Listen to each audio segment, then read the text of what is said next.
ঢাকায় মার্কিন নাগরিকদের চলাচলে সতর্কতা জারি, ফিলিস্তিনের অবরুদ্ধ গাজা ভূখণ্ডে প্রতিদিনই বাড়ছে ইসরায়েলি হামলার তীব্রতা।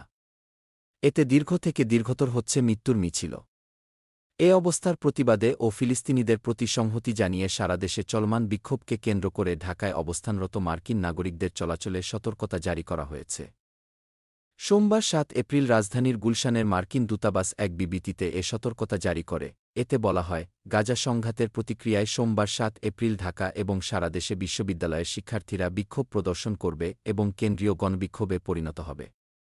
সম্ভাব্য যানজট বৃদ্ধি এবং দূতাবাসে প্রতিবাদের উদ্দেশ্যে আন্দোলনের কারণে মার্কিন দূতাবাস এদিন বিকেলের জনসেবা সীমিত করবে।